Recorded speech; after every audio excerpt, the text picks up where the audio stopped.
Hello दोस्तों, नमस्कार। आज मैं आपके लिए लेकर आई हूँ जयशंकर प्रसाद जी की लिखी हुई बहुत ही प्रसिद्ध कहानी आकाशदीप। अगर आपको यह कहानी मेरी आवाज में अच्छी लगे तो प्लीज मेरे चैनल को सब्सक्राइब करिए, शेयर करिए और लाइक करिए। चलिए सुनते हैं। दृश्य 1। बंदी। क्या है, सोने दो। मुक्त होना चाहते हो? अभी नहीं, निद्रा खुलने पर। चुप रहो, फिर अवसर न मिलेगा। बड़ा शीत है, कहीं से कंबल डालकर कोई शीत से मुक्त करता। आंधी की संभावना है, यही अवसर है। आज मेरे बंधन शिथिल हैं। तो क्या तुम भी बंदी हो? हाँ, धीरे बोलो। इस नाव पर केवल 10 नाविक और प्रहरी हैं। शस्त्र मिलेगा? मिल जाएगा। पोत से संबंध रज्जू काट सकोगे? हाँ। समुद्र में हिलोरे उठने लगी। दोनों बंदी आपस में टकराने लगे। पहले बंदी ने अपने को स्वतंत्र कर लिया, दूसरे का बंधन खोलने का प्रयत्न करने लगा। लहरों के धक्के एक दूसरे को स्पर्श से पुलकित कर रहे थे। मुक्ति की आशा, स्नेह का संभावित आलिंगन, दोनों ही अंधकार में मुक्त हो गए। दूसरे बंदी ने हर्षातिरेक से उसको गले से लगा लिया। सहसा उस बंदी ने कहा, यह क्या, तुम स्त्री हो? क्या स्त्री होना कोई पाप है? अपने को अलग करती हुई स्त्री ने कहा। शस्त्र कहाँ है? तुम्हारा नाम? चंपा। तारक खचित नीलंबर और समुद्र के अवकाश में पवन उद्यम मचा रहा था। अंधकार से मिलकर पवन दुष्ट हो रहा था। समुद्र में आंदोलन था, नौका लहरों में विकल थी। स्त्री सतर्कता से लुढ़कने लगी। एक मतवाले नाविक के शरीर से टकराती हुई सावधानी से उसका कृपाण निकालकर फिर लुढ़कते हुए बंदी के समीप पहुंच गई। सहसा पोत से पथ प्रदर्शक ने चिल्लाकर कहा, आंधी। आपत्ति सूचक तुर्य बजने लगा। सब सावधान होने लगे। बंदी युवक उसी तरह पड़ा रहा। किसी ने रस्सी पकड़ी, कोई पाल खोल रहा था, पर युवक बंदी ढुलक कर उस रज्जू के पास पहुंचा जो पोत से संलग्न थी। तारे ढक गए, तरंगे द्वेलित हुई, समुद्र गरजने लगा। भीषण आंधी पिशाचिनी के समान नाव को अपने हाथों में लेकर कंदुक क्रीड़ा और अट्टहास करने लगी। एक झटके के साथ ही नाव स्वतंत्र थी। उस संकट में भी दोनों बंदी खिलखिलाकर हंस पड़े। आंधी के हाहाकार में उसे कोई न सुन सका। दृश्य 2। अनंत जलनिधि में उषा का मधुर आलोक फूट उठा। सुनहली किरणों और लहरों की कोमल सृष्टि मुस्कुराने लगी। सागर शांत था। नाविकों ने देखा, पोत का पता नहीं, बंदी मुक्त हैं। नायक ने कहा, बुद्धगुप्त, तुमको मुक्त किसने किया? कृपाण दिखाकर बुद्धगुप्त ने कहा, इसने। नायक ने कहा, तो तुम्हें फिर बंदी बनाऊंगा। किसके लिए? पोताध्यक्ष मणिभद्र अतल जल में होगा। नायक, अब इस नौका का स्वामी मैं हूं। तुम जलदस्यु बुद्धगुप्त?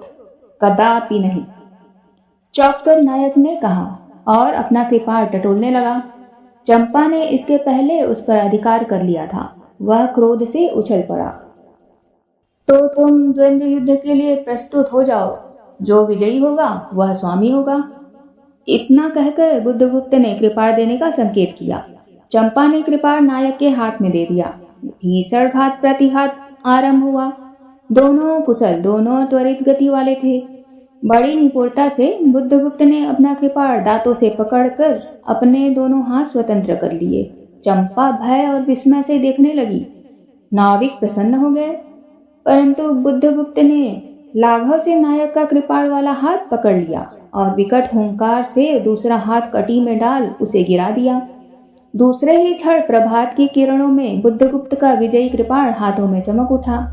नायक की कातर आंखें प्राण भिक्षा मांगने लगी। बुद्धगुप्त ने कहा, बोलो, अब स्वीकार है कि नहीं? मैं अनुचर हूं, वरुण देव की शपथ, मैं विश्वासघात नहीं करूंगा। बुद्धगुप्त ने उसे छोड़ दिया। चंपा ने युवक जलदस्यु के समीप आकर उसके छतों को अपनी स्निग्ध दृष्टि और कोमल करों से वेदना विहीन कर दिया। बुद्धगुप्त के सुगठित शरीर पर रक्त बिंदु विजय तिलक कर रहे थे। विश्राम लेकर बुद्धगुप्त ने पूछा, हम लोग कहाँ होंगे? बाली द्वीप से बहुत दूर, संभवतः एक नवीन द्वीप के पास, जिसमें अभी हम लोगों का बहुत कम आना जाना होता है। सिंघल के वणिकों का वहां प्राधान्य है। कितने दिनों में हम लोग वहां पहुंचेंगे? अनुकूल पवन मिलने पर 2 दिन में, तब तक के लिए खाद्य का अभाव न होगा। सहसा नायक ने नाविकों को डार लगाने की आज्ञा दी और स्वयं पतवार पकड़कर बैठ गया। बुद्धगुप्त के पूछने पर उसने कहा, यहाँ एक जलमग्न शैलखंड है, सावधान न रहने से नाव टकराने का भय है। दृश्य 3। तुम्हें इन लोगों ने बंदी क्यों बनाया? वणिक मणिभद्र की पाप वासना ने। तुम्हारा घर कहाँ है? जाह्नवी के तट पर। चंपा नगरी की एक क्षत्रिय बालिका हूँ। पिता इसी मणिभद्र के यहाँ प्रहरी का काम करते थे। माता का देहावसान हो जाने पर मैं भी पिता के साथ नाव पर ही रहने लगी। 8 वर्ष से समुद्र ही मेरा घर है। तुम्हारे आक्रमण के समय मेरे पिता ने ही 7 दस्युओं को मारकर जल समाधि ली। 1 मास हुआ मैं इस नील नभ के नीचे नील जल निधि के ऊपर एक भयानक अनंतता में निस्सहाय हूँ, अनाथ हूँ। मणिभद्र ने मुझसे एक दिन घृणित प्रस्ताव किया। मैंने उसे गालियां सुनाई। उसी दिन से बंदी बना दी गई। चंपा रोष से जल रही थी। मैं भी ताम्रलिप्ति का एक क्षत्रिय हूँ चंपा, परंतु दुर्भाग्य से जलदस्यु बनकर जीवन बिताता हूँ। अब तुम क्या करोगी? मैं अपने अदृष्ट को अनिर्दिष्ट ही रहने दूंगी, वह जहां ले जाए। चंपा की आंखें निस्सीम प्रदेश में निरुद्देश्य थी। किसी आकांक्षा के लाल डोरे न थे। धवल अपांगों के बालकों के सदृश विश्वास था। हत्या व्यवसायी दस्यु भी उसे देखकर कांप गया। उसके मन में एक संभ्रमपूर्ण श्रद्धा यौवन की पहली लहरों को जगाने लगी। समुद्र वक्ष पर विलंबमयी राग रंजित संध्या थिरकने लगी। चंपा के असंयत कुंतल उसकी पीठ पर बिखरे थे। दुर्दांत दस्यु ने देखा अपनी महिमा में अलौकिक एक तरुण बालिका। वह विस्मय से अपने हृदय को टटोलने लगा। उसे एक नई वस्तु का पता चला, वह थी कोमलता। उसी समय नायक ने कहा, हम लोग द्वीप के पास पहुंच गए हैं। बेला से नाव टकराई। चंपा निर्भीकता से कूद पड़ी। मांझी भी उतरे। बुद्धगुप्त ने कहा, जब इसका कोई नाम नहीं है तो हम लोग इसे चंपा द्वीप कहेंगे। चंपा हंस पड़ी। भाग 4। 5 बरस बाद। शरद के धवल नक्षत्र नील गगन में झलमला रहे थे। चंद्र की उज्जवल विजय पर अंतरिक्ष में शरद लक्ष्मी ने आशीर्वाद के फूलों और खीलों को बिखेर दिया। चंपा के एक उच्च सौंध पर बैठी हुई तरुणी चंपा दीपक जला रही थी। बड़े यत्न से अभ्रक की मंजूषा में दीप धरकर उसने अपनी सुकुमार उंगलियों से डोरी खींची। वह दीपाधार ऊपर चढ़ने लगा। भोली भोली आंखें उसे ऊपर चढ़ते बड़े हर्ष से देख रही थी। डोरी धीरे धीरे खींची गई। चंपा की कामना थी कि उसका आकाशदीप नक्षत्रों से हिलमिल जाए, किंतु वैसा होना असंभव था। उसने आशा भरी आंखें फिरा ली। सामने जल राशि का रजत श्रृंगार था। वरुण बालिकाओं के लिए लहरों से हीरे और नीलम की क्रीड़ा शैलमालाएं बन रही थी और वे मायाविनी छलनाएं अपनी हंसी का कलना छोड़कर छिप जाती थी। दूर दूर से धीवरों का वंशी झनकार और उनके संगीत सा मुखरित होता था। चंपा ने देखा कि तरल संकुल जल राशि में उसकी कंडील का प्रतिबिंब अस्त व्यस्त था। वह अपनी पूर्णता के लिए सैकड़ों चक्कर काटता था। वह अनमनी होकर उठ खड़ी हुई। किसी को पास न देखकर पुकारा, जया। एक श्यामा युवती सामने आकर खड़ी हुई। वह जंगली थी। नील नभोमंडल के मुख में शुद्ध नक्षत्रों की पंक्ति के समान उसके दांत हंसते ही रहते। वह चंपा को रानी कहती, बुद्धगुप्त की आज्ञा थी। महानाविक कब तक आवेंगे? बाहर पूछो तो, चंपा ने कहा। जया चली गई। दूरागत पवन चंपा के आंचल में विश्राम लेना चाहता था। उसके हृदय में गुदगुदी हो रही थी। आज न जाने क्यों वह बेसुध थी। वह दीर्घकाल दृढ़ पुरुष ने उसकी पीठ पर हाथ रख चमत्कृत कर दिया। उसने फिर कर कहा, बुद्धगुप्त, बावली हो क्या? यहाँ बैठी हुई अभी तक दीप जला रही हो? तुम्हें यह काम करना है? क्षीर निधि साई अनंत की प्रसन्नता के लिए क्या दासियों से आकाश दीप जलवाऊं? हंसी आती है। तुम किसको दीप जलाकर पथ दिखलाना चाहती हो? उसको जिसको तुमने भगवान मान लिया है। हाँ, वह भी कभी भटकते हैं, भूलते हैं, नहीं तो बुद्धगुप्त को इतना ऐश्वर्य क्यों देते? तो क्या बुरा किया इस द्वीप की अधिश्वरी चंपा रानी? मुझे इस बंदी गृह से मुक्त करो। अब तो बाली, जावा और सुमात्रा का वाणिज्य केवल तुम्हारे ही अधिकार में है, महानाविक। परंतु मुझे उन दिनों की स्मृति सुहावनी लगती है जब तुम्हारे पास एक ही नाव थी और चंपा के उपकूल में पड़े लाद कर हम लोग सुखी जीवन बिताते थे। इस जल में अगणित बार हम लोगों की तरी आलोक में प्रभात में तारिकाओं की मधुर ज्योति में थिरकती थी। बुद्धगुप्त, उस विजन अनंत में जब माझी सो जाते थे, दीपक बुझ जाते थे। हम तुम परिश्रम से थककर पालों में शरीर लपेटकर एक दूसरे का मुंह क्यों देखते थे? वह नक्षत्रों की मधुर छाया। तो चंपा, अब उससे भी अच्छे ढंग से हम लोग विचर सकते हैं। तुम मेरी प्राणदात्री हो, मेरी सर्वस्व हो। नहीं नहीं, तुमने दस्युवृत्ति छोड़ दी, परंतु हृदय वैसा ही अकरूर, संतृष्ट और ज्वलनशील है। तुम भगवान के नाम पर हंसी उड़ाते हो, मेरे आकाश दीप पर व्यंग कर रहे हो। नाविक, उस प्रचंड आंधी में प्रकाश की एक एक किरण के लिए हम लोग कितने व्याकुल थे। मुझे स्मरण है, जब मैं छोटी थी, मेरे पिता नौकरी पर समुद्र में जाते थे। मेरी माता मिट्टी का दीपक बांस की पिटारी में भगीरथी के तट पर बांस के साथ ऊंचे टांग देती थी। उस समय वह प्रार्थना करती, भगवान, मेरे पथ भ्रष्ट नाविक को अंधकार में ठीक पथ पर ले चलना। और जब मेरे पिता बरसों पर लौटते तो कहते, साध्वी, तेरी प्रार्थना से भगवान ने संकटों में मेरी रक्षा की है। वह गदगद हो जाती। मेरी माँ। आह नाविक, यह उसी की पूर्ण स्मृति है। मेरे पिता, वीर पिता की मृत्यु के निष्ठुर कारण जलदस्यु, हट जाओ। सहसा चंपा का मुख क्रोध से भीषण होकर रंग बदलने लगा। महानाविक ने कभी यह रूप न देखा था। वह ठठाकर हंस पड़ा।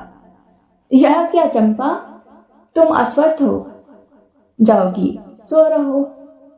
कहता हुआ चला गया। चंपा मुट्ठी बांधे उन्मादिनी सी घूमती रही। दृश्य 5। निर्जन समुद्र के उपकूल में वेला से टकराकर लहरें बिखर जाती थीं। पश्चिम का पथिक थक गया था। उसका मुख पीला पड़ गया। अपनी शांत गंभीर हलचल में जलनिधि विचार में निमग्न था। वह जैसे प्रकाश की मालिन किरणों से विरक्त था। चंपा और जया धीरे धीरे उस तट पर आकर खड़ी हो गईं। तरंग से उठते हुए पवन ने उनके वसन को अस्त व्यस्त कर दिया। जया के संकेत से एक छोटी सी नौका आई। दोनों के उस नाव पर बैठते ही नाविक उतर गया।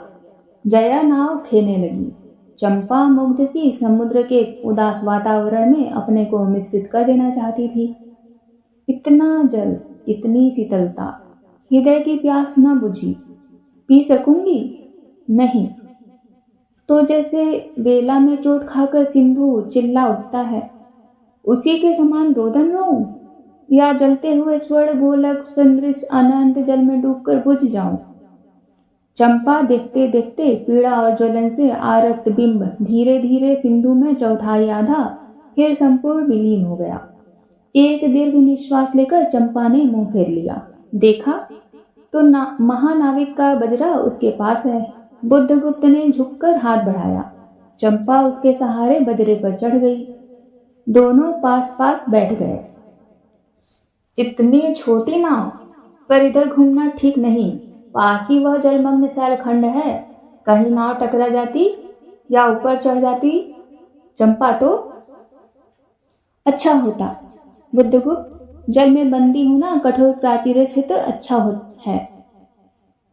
आह चंपा, कितनी निर्दय हो। बुद्धगुप्त को आज्ञा देकर देखो तो वह क्या नहीं कर सकता। जो तुम्हारे लिए नए द्वीप की सृष्टि कर सकता है, नई प्रजा खोज सकता है, एक नया राज्य बना सकता है, उसकी परीक्षा लेकर देखो तो। कहो चंपा। वह कृपाण से अपना हृदय पिंड निकालकर अपने हाथों अतल जल में विसर्जन कर दे। महानाविक, जिसके नाम से बाली, जावा और चंपा का आकाश गूंजता था, पवन थर्राता था, घुटनों के बल चंपा के सामने छलछलाई आंखों से बैठा था। सामने शैलमाला की चोटी पर हरियाली में विस्तृत जल देश में नील पिंगल संध्या, प्रकृति की सहृदय कल्पना, विश्वास की शीतल छाया स्वप्न लोक का सृजन करने लगी। उस मोहिनी के रहस्यपूर्ण नील जाल का कुहुक स्फुट हो उठा, जैसे मदिरा से सारा अंतरिक्ष सिक्त हो गया। सृष्टि नील कमलों में भर उठी। उस सौरभ से पागल चंपा ने बुद्धगुप्त के दोनों हाथ पकड़ लिए।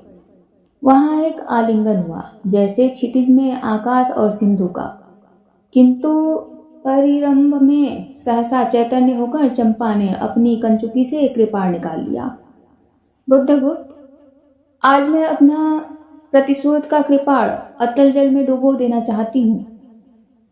हृदय ने छल किया, बार बार धोखा दिया। चमक कर वह कृपाण समुद्र हृदय बेचता हुआ विलीन हो गया। तो आज इसे मैं विश्वास करूं, क्षमा कर दिया गया? आश्चर्यचकित कंपित कंठ से महानाविक ने पूछा। विश्वास? कदापि नहीं बुद्धगुप्त। जब मैं अपने हृदय पर विश्वास नहीं कर सकी, उसी ने धोखा दिया, तब मैं कैसे कहूं मैं तुम्हें घृणा करती हूं? फिर भी तुम्हारे लिए मर सकती हूं। अंधेर है जलदस्यु, तुम्हें प्यार करती हूं। चंपा रो पड़ी। वह स्वप्नों की रंगीन संध्या तम से अपनी आंखें बंद करने लगी थी। दीर्घ निश्वास लेकर महानाविक ने कहा, इस जीवन की पूर्णतम घड़ी की स्मृति में एक प्रकाश गृह बनवाऊंगा। चंपा, चंपा, यही उस पहाड़ी पर संभव है कि मेरे जीवन की धुंधली संध्या उससे आलोकपूर्ण हो जाए। दृश्य 6। चंपा के दूसरे भाग में एक मनोरम शैलमाला थी। वह बहुत दूर तक सिंधु जल में निमग्न थी। सागर का चंचल जल उस पर उछलता हुआ उसे छिपाया था। आज उसी शैलमाला पर चंपा के आदि निवासियों का समारोह था। उन सबों ने चंपा को वनदेवी सा सजाया था। ताम्रलिप्ति के बहुत से सैनिक नाविकों की श्रेणी में वन कुसुम विभूषिता चंपा शिविकारूढ़ होकर जा रही थी। शैल के एक ऊंचे शिखर पर चंपा के नाविकों को सावधान करने के लिए सुदृढ़ दीप स्तंभ बनवाया गया था। आज उसी का महोत्सव है। बुद्धगुप्त स्तंभ के द्वार पर खड़ा है। शिविका से सहायता देकर चंपा को उसने उतारा। दोनों ने भीतर पदार्पण किया था कि बांसुरी और ढोल बजने लगे। पक्तियों में कुसुम भूषण से सजी वन बालाएं फूल उछालती हुई नाचने लगी। दीप स्तंभ की ऊपरी खिड़की से यह देखती हुई चंपा ने जया से पूछा, यह क्या है जया? इतनी बालिकाएं कहां से बटोर लाई? आज रानी का ब्याह है ना? कहकर जया ने हंस दिया। बुद्धगुप्त विस्तृत जलनिधि की ओर देख रहा था। उसे झकझोर कर चंपा ने पूछा, क्या यह सच है? यदि तुम्हारी इच्छा हो तो यह सच भी हो सकता है। चंपा, कितने वर्षों से मैं ज्वालामुखी को अपनी छाती में दबाए हूं। चुप रहो महानाविक। क्या मुझे निस्सहाय और कंगाल जानकर तुमने आज सब प्रतिशोध लेना चाहा? मैं तुम्हारे पिता का घातक नहीं हूं चंपा। वह एक दूसरे दस्युओं के शस्त्र से मरे। मैं इसका विश्वास कर सकती। बुद्धगुप्त, वह दिन कितना सुंदर होता, वह क्षण कितना स्पृहणीय। आह, तुम इस निष्ठुरता में कितने महान होते। जया नीचे चली गई। स्तंभ के संकीर्ण प्रकोष्ठ से बुद्धगुप्त और चंपा एकांत में एक दूसरे के सामने बैठे थे। बुद्धगुप्त ने चंपा के पैर पकड़ लिए। उच्छ्वसित शब्दों में वह कहने लगा, चंपा, हम लोग जन्मभूमि भारतवर्ष से कितनी दूर इन निरीह प्राणियों में इंद्र और शची के समान पूजित हैं, पर न जाने कौन अभिशाप हम लोगों को अभी तक अलग किए है। स्मरण होता है वह दार्शनिकों का देश है, वह महिमा की प्रतिमा। मुझे वह स्मृति नित्य आकर्षित करती है, परंतु मैं क्यों नहीं जाता? जानती हो, इतना महत्व प्राप्त करने पर भी मैं कंगाल हूँ। मेरा पत्थर सा हृदय एक दिन सहसा तुम्हारे स्पर्श से चंद्रकांत मणि की तरह द्रवित हुआ। चंपा, मैं ईश्वर को नहीं मानता, मैं पाप को नहीं मानता, मैं दया को नहीं समझ सकता, मैं उस लोक में विश्वास नहीं करता, पर मुझे अपने हृदय के एक दुर्बल अंश पर श्रद्धा हो चली है। तुम न जाने कैसे एक बहकी हुई तारिका के समान मेरे शून्य में उदित हो गई हो। आलोक की एक कोमलता रेखा इस निविड़तम में मुस्कुराने लगी। पशुबल और धन के उपासक के मन में किसी शांत और एकांत कामना की हंसी खिलखिलाने लगी, पर मैं न हंस सका। चलोगी चंपा? पोतवाहिनी पर असंख्य धनराशि लादकर राजरानी सी जन्मभूमि के अंक में। आज हमारा परिणय हो, कल ही हम लोग भारत के लिए प्रस्थान करें। महानाविक बुद्धगुप्त की आज्ञा सिंधु की लहरें मानती हैं। वे स्वयं उस पोत कुंज के दक्षिण पवन के समान भारत में पहुंचा देंगी। आहा चंपा, चलो। चंपा ने उसके हाथ पकड़ लिए। किसी आकस्मिक झटके ने एक पल भर के लिए दोनों को अधरों को मिला दिया। सहसा चैतन्य होकर चंपा ने कहा, बुद्धगुप्त, मेरे लिए सब भूमि मिट्टी है, सब जल तरल है, सब पवन शीतल है, कोई विशेष आकांक्षा हृदय में अग्नि के समान प्रज्वलित नहीं। सब मिलाकर मेरे लिए एक शून्य है। प्रिय नाविक, तुम स्वदेश लौट जाओ विभवों का सुख भोगने के लिए, और मुझे छोड़ दो इन निरीह भोले भाले प्राणियों के दुख की सहानुभूति और सेवा के लिए। तब मैं अवश्य चला जाऊंगा चंपा।